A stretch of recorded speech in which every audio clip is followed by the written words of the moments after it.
नमस्कार, 24 की खबर देखना आप शुरू कर चुके हैं। मैं आपके साथ कमल कौशिक।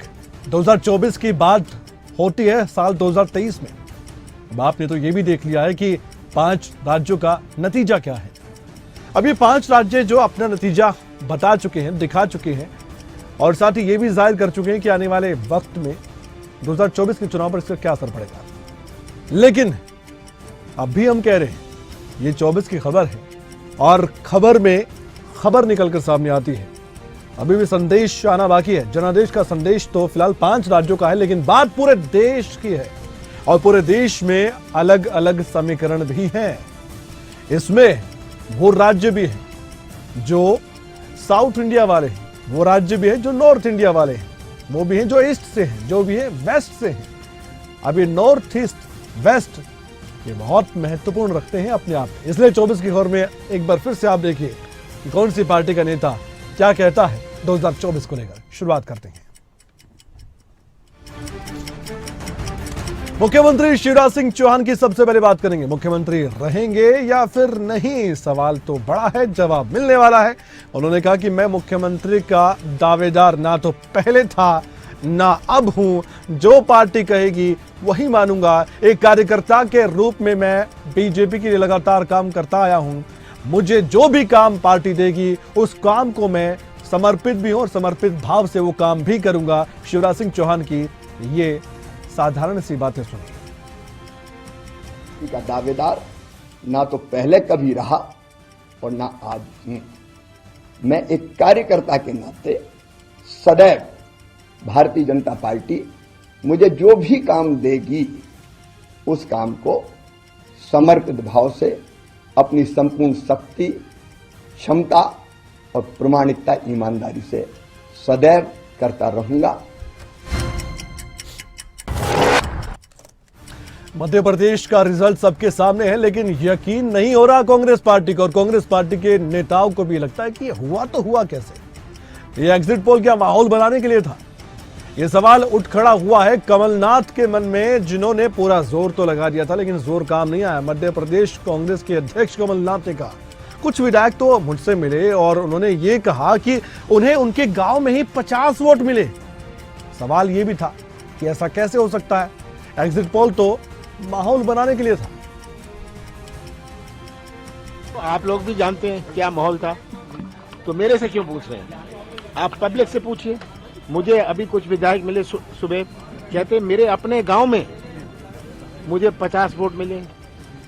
ये कैसे हो सकता है? कहते मेरे अपने गांव में, और घर से मैंने देखा। पोल तो माहौल बनाने के लिए किया था जी, जिसको परिणाम पहले से पता था जी, उसने एग्जिट पोल का बनाया हुआ। अब ईवीएम को लेकर कांग्रेस पार्टी के नेताओं को वहम हो गया है और भोपाल में कांग्रेस नेता दिग्विजय सिंह को भी भरोसा नहीं हो रहा कि ये हुआ क्या उनके साथ। ईवीएम को लेकर उन्होंने कह दिया कि हमने बटन दबा दिया और पता ही नहीं चला कि वोट कहां चला गया। अब वीवीपैट आई है तो 7 सेकंड के लिए पर्ची तो दिखती है। मूल बात उन्होंने ये कही कि जिस मशीन से चिप लगी होती है और ये पर्ची निकलकर सामने आती है, उसके हैक होने की संभावना होती है। हमने बटन दबा दिया, पता ही नहीं पड़ा वोट कहां गया। अब वीवीपैट आई है तब 7 सेकंड के लिए दिखता है। हमारे हाथ में क्यों नहीं मिलता वो बैलेट पेपर? वीवीपैट की भी गिनती होनी चाहिए क्या? नहीं, गिनती की बात नहीं, गिनती तो होती है, लेकिन प्रश्न इस बात का है कि हमारे हाथ में वोट क्यों नहीं मिलता। अब कांग्रेस पार्टी के हाथ वोट नहीं आ रहे हैं और इस पर उनके जो विरोधी हैं उनको नसीहत देते जा रहे हैं। और बीजेपी के सांसद सुशील कुमार मोदी की बात करें तो उन्होंने तो ये तक कह दिया कि जो हमने देखा वो कांग्रेस पार्टी नहीं देख पाई। कांग्रेस पर निशाना साधा और कह दिया कि कमलनाथ ने मध्य प्रदेश में राहुल गांधी और सोनिया गांधी की तस्वीर तक नहीं लगाई। सभी फोटो बैनर में कमलनाथ की तस्वीर दिखाई दी थी। उन्होंने सोनिया गांधी और राहुल गांधी को तो दरकिनार कर दिया था। सुनिए उनका बयान, क्या कहना था। कर्नाटक में कांग्रेस की जीत कैसे हुई, तो अपने कार्यकर्ताओं के मनोबल को बनाए रखने के लिए वो इस प्रकार की बातें बोलते हैं। आखिर कांग्रेस ने ईवीएम पर सवाल पहले तो नहीं उठाया, काउंटिंग के 3 दिन के बाद सवाल उठा रहे हैं। अब इलेक्शन कमीशन पर आरोप लगाएंगे, सरकारी मशीनरी का दुरुपयोग ये आरोप लगाएंगे। तो कांग्रेस और विपक्ष का ये इतिहास रहा कि जब जब चुनाव हारते हैं तो हार का ठिकरा जो है वो हार का ठिकरा ईवीएम पर फोड़ा जाता है और ये कांग्रेस नेता कर रहे हैं। लेकिन बीजेपी नेताओं की बात करें और केंद्रीय मंत्रियों की जो फौज मध्य प्रदेश राजस्थान में खड़ी थी चुनाव प्रचार के लिए, उनकी बात करें तो वो गदगद है। अब मेहनत जो की थी वो तो रंग लाई है और खुशी के चेहरे सामने आपके हैं। चुनाव परिणाम को लेकर केंद्रीय मंत्री प्रहलाद सिंह पटेल का यह कहना था कि 3 राज्यों में बीजेपी ने सरकार बना ली और तेलंगाना मिजोरम में बीजेपी का जो प्रदर्शन है वो मोदी मैजिक है। 2024 में कहा गया कि हम अपने लक्ष्य के आंकड़े को पार करके रहेंगे। मुझे तो सिर्फ प्रसन्नता व्यक्त करनी है कि 3 में सरकार बनाई है और तेलंगाना और मिजोरम में जो परफॉर्मेंस है ये मोदी मैजिक का कमाल है। सिर्फ हम नहीं, देश का आम गरीब, हमारी मातृशक्ति, नौजवान और किसान गौरवान्वित।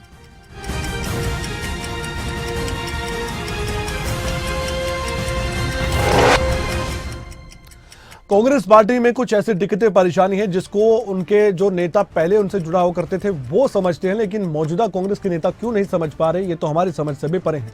लेकिन जो जम्मू कश्मीर के पूर्व मुख्यमंत्री गुलाम नबी आजाद ने नसीहत दी और कह दिया है कि कांग्रेस पार्टी को बहुत सारी चीजें करनी चाहिए और जब तक कांग्रेस उन चीजों को नहीं करेगी, खुद में बदलाव नहीं लाएगी, तब तक बीजेपी को हराना नामुमकिन सा लगता है। ये नसीहत उन्होंने दे दी है। उन्होंने आगे ये भी कहा कि वो कमियां कल भी कांग्रेस में थी, वो कमियां आज भी कांग्रेस में हैं और वही कमियां आने वाले कल भी रहेंगी। ये कमियां क्या है ये नहीं बताया, सुनिए। सारी चीजें कांग्रेस पार्टी को करनी चाहिए और जब तक वो उनको करेगी नहीं, बदलाव नहीं लाएगी, तब तक बीजेपी का मुकाबला नहीं कर सकता। और वो कमियां तब भी थी, वो कमियां आज भी हैं।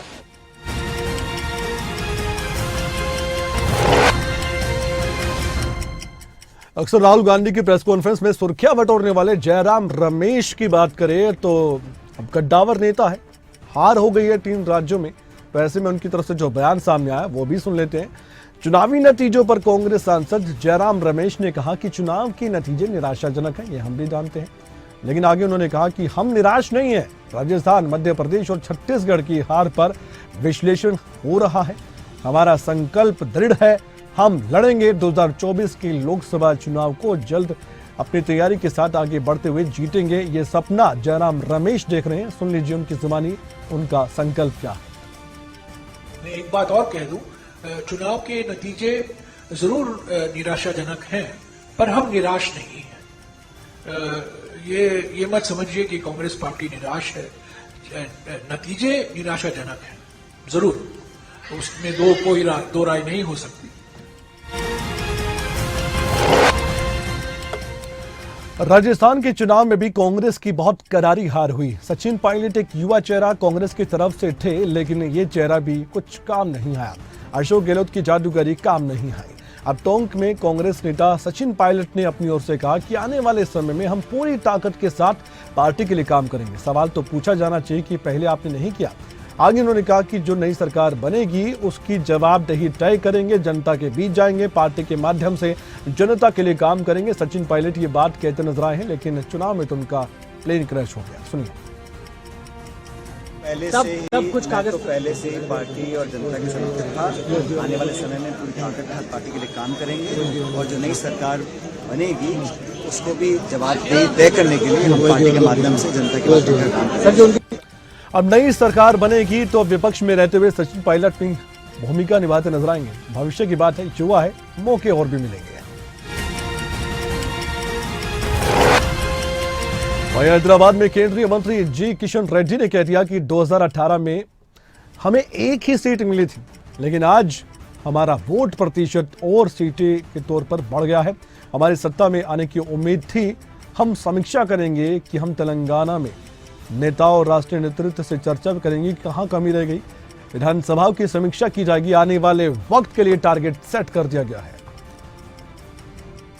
आज हम सक्सेस रेट में ज्यादा नहीं है, फिर भी 100% हमारा वोटिंग परसेंटेज बढ़ा है। हम रिव्यू करेंगे, चर्चा करेंगे, हमारे राष्ट्रीय नेतृत्व से चर्चा करेंगे, हमारा पार्टी के तेलंगाना प्रांत के नेताओं से चर्चा करेंगे। अच्छा मिला है क्योंकि हम 2018 में एक ही सीट था, लगभग 6.9% वोट था। आज बहुत नंबर 8 सीट बढ़ गया और लगभग 100% वोटिंग परसेंटेज बढ़कर। सकारात्मक सोच सिर्फ बीजेपी की नहीं है बल्कि समाजवादी पार्टी के नेता अखिलेश यादव की भी है। बेशक उन्हें कुछ हासिल नहीं हुआ हो, लेकिन अब भी कह रहे हैं इंडिया गठबंधन से उनको बहुत ज्यादा उम्मीदें हैं। आने वाले समय में इंडिया गठबंधन और मजबूत होगा, यह अखिलेश यादव मानते हैं। उन्होंने कहा कि देश की जनता बीजेपी को हटाना चाहती है। अगर यही हम मान लें कि जनता परिवर्तन चाहती थी तो मध्य प्रदेश के अलावा जिन प्रदेशों में सरकार बदली है तो बीजेपी के लिए ये चिंता का विषय होना चाहिए। परिणाम आए हैं, आने वाले समय में इससे इंडिया गठबंधन और मजबूत होगा। देश की जनता भारतीय जनता पार्टी को हटाना चाहती है। अगर यही मानक हम मान लें कि लोग परिवर्तन चाहते थे, जिन प्रदेशों में सरकार बदली है और मध्य प्रदेश के अलावा मध्य प्रदेश की परिस्थितियां दूसरी रही, मध्य प्रदेश में दूसरे तरह का अगर गठबंधन होता तो अब चुनाव परिणाम की समीक्षा की जा रही है, अपने अपने आंकड़े पेश किए जा रहे हैं। अपने अपने मुताबिक जीत हार का तो आंकड़ा इतना सा होता है कि जो सत्ता में आ गया वही जीता, जो विपक्ष में वो हार गया। अब चुनाव परिणाम पर कांग्रेस के नेता प्रमोद तिवारी तो अब वोट प्रतिशत की बात करते नजर आ रहे हैं। उन्होंने कह दिया कि बीजेपी से हमारे जो वोट हैं वो कितने ज्यादा हैं ये भी देखा जाए। 10 लाख वोट ज्यादा हैं। बीजेपी 3 राज्यों में सरकार बनाने में कामयाब हुई और हमने 1 राज्य में सरकार बनाई, लेकिन फिर भी हमारे वोट उनसे ज्यादा है। तो जब हम सब मिलकर चुनाव लड़ेंगे तो बीजेपी का कहीं आता पता नहीं होगा। बूथ है और सबसे बड़ी बात चुनाव परिणाम ने दिखा दिया कि पूरे देश में कांग्रेस लगभग अकेली लड़ी, फिर भी भाजपा से 10 लाख वोट ज्यादा है। 3 राज्यों में उन्होंने सरकार बनाई, हमने 1 राज्य में बनाई, परंतु हम उनसे ज्यादा है। तो ये साफ हो गया कि अकेले लड़कर अगर हमारे।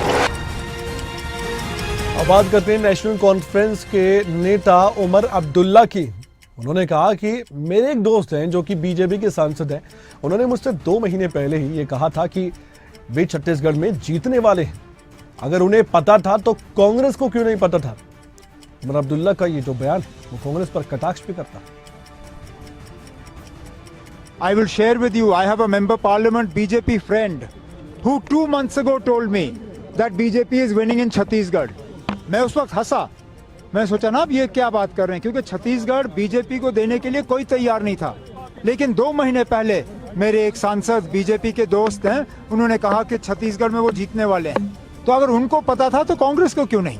अब सुप्रीम कोर्ट छोड़िए, पार्लियामेंट के इलेक्शन की तैयारी करिए। आपने सुना, उमर अब्दुल्ला ने ये बहुत बड़ी नसीहत दे दी है अपने साथियों को भी और कांग्रेस पार्टी को तो खासकर। असर कितना होगा वक्त बताएगा। हाल ही में 5 राज्यों के चुनावी नतीजे सबके सामने आ गए। इसका अलग अलग तरह से विश्लेषण किया जा रहा है। आपने भी अपने कानों से सुना कि नेता क्या कह रहे हैं।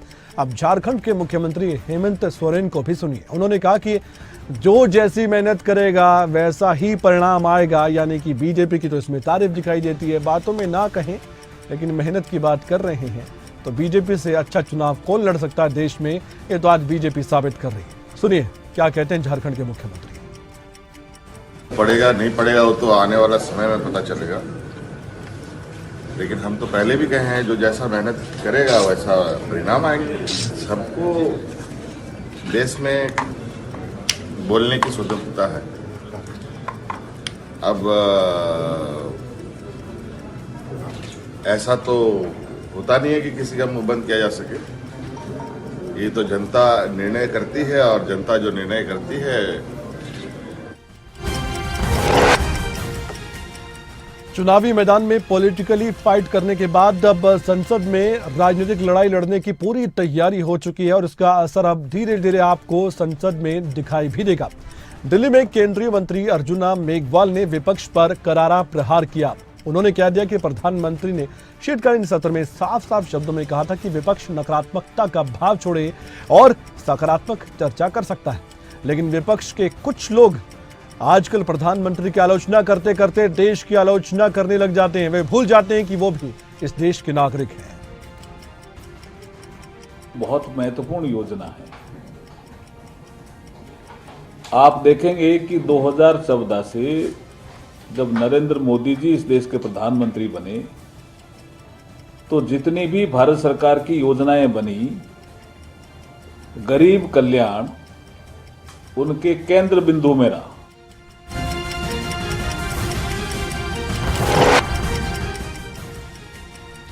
गठबंधन को लेकर लगातार चर्चा ये है कि गठबंधन में सब कुछ ठीक ठाक नहीं चल रहा है। INDIA नाम का गठबंधन तो बना लिया गया, लेकिन सबके मन मिले कि नहीं, ये प्रश्न आज भी पूछा जा रहा है। और खासकर 5 राज्यों के चुनावी नतीजों के बाद तो और भी ज्यादा पूछा जा रहा है।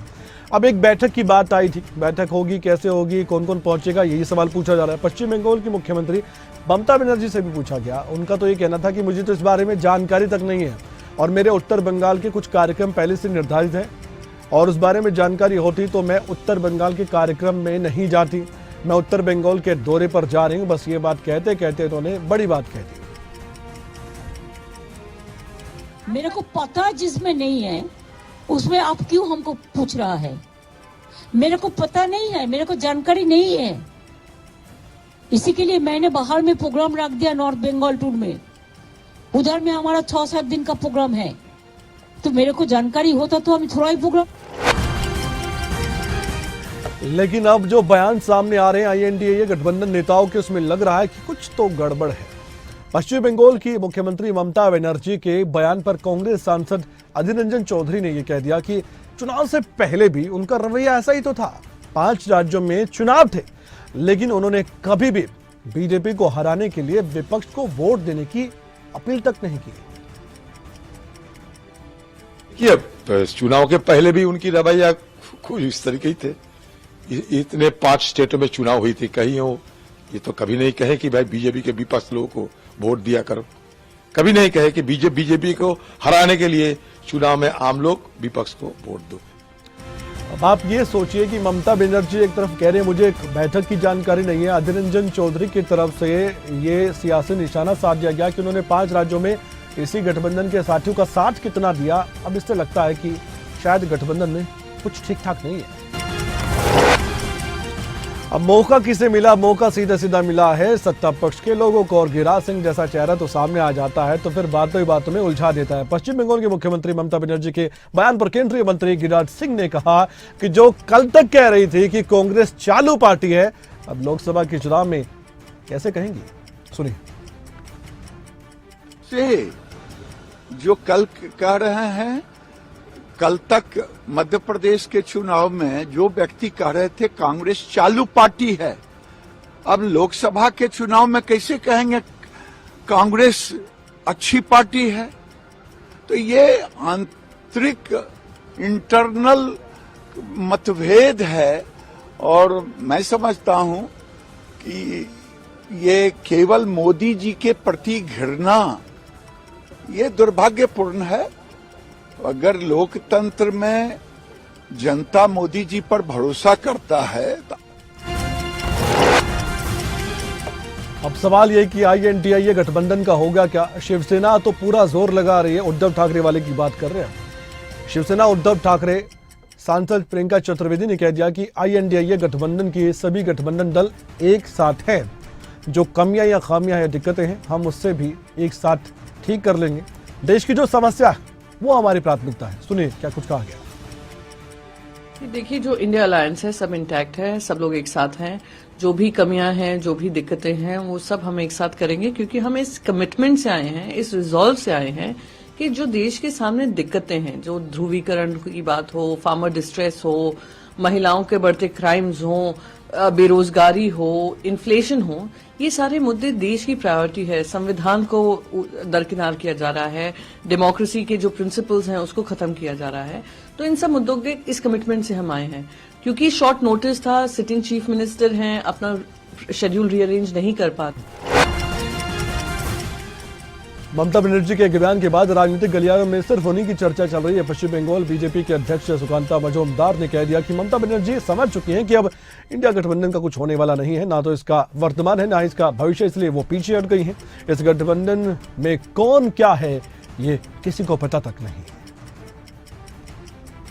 लगता है ममता बनर्जी अब समझ चुकी है कि ज्यादा कुछ होने वाला नहीं है इस इंडिया अलायंस का, ना इसका प्रेजेंट है, ना अतीत था, ना फ्यूचर है, बाकी कुछ भी नहीं है, तो इसलिए भाग रही है। मुझे लग रही है स्किप कर रही है। तो इंडिया अलायंस का हालत ही ऐसा है कि अलायंस के अंदर कौन है, किस लिए है, तो किसी को भी पता नहीं। क्या टारगेट है? टारगेट एक ही है, मोदी जी को हटाना है, बाकी तो कुछ नहीं है। देश में डिफरेंट जगह में पिकनिक होता रहता है।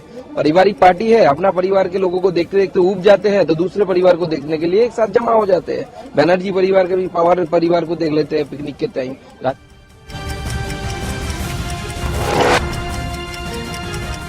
जयपुर पर राजस्थान पर नजर अभी भी है, क्योंकि कांग्रेस के नवनिर्वाचित विधायकों की बैठक हुई है। सवाल ये था कि कौन बनेगा विपक्ष का नेता।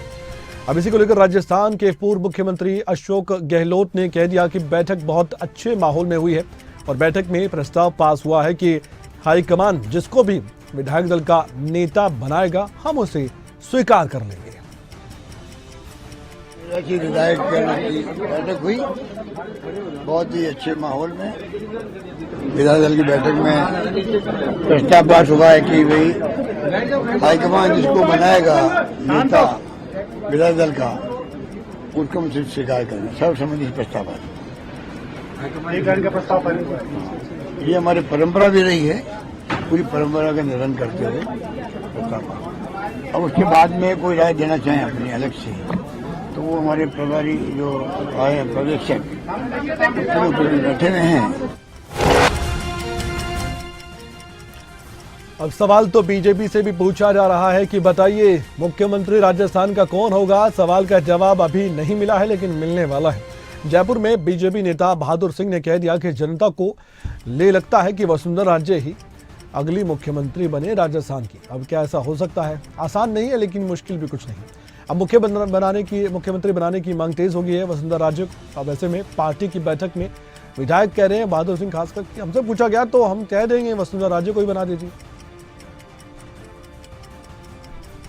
राजस्थान में पूर्ण बहुमत की सरकार बनी है और भारतीय जनता पार्टी का ही सीएम बनेगा।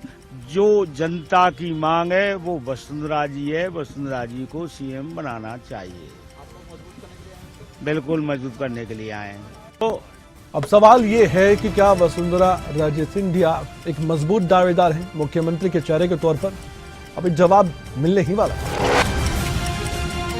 राहुल गांधी के पीछे हाथ धोकर पड़ गए हैं अनिल विज। राहुल गांधी पर हरियाणा के गृह मंत्री अनिल विज ने फिर से निशाना साधा और कहा भी कि कांग्रेस के लिए राहुल गांधी एक बड़ी चुनौती है। राहुल गांधी जहां जाते हैं कांग्रेस का बंटाधार हो जाता है, नुकसान होता है कांग्रेस पार्टी को। जब से ये कांग्रेस के कार्यक्रमों में आए हैं तब से कांग्रेस नीचे आती गई।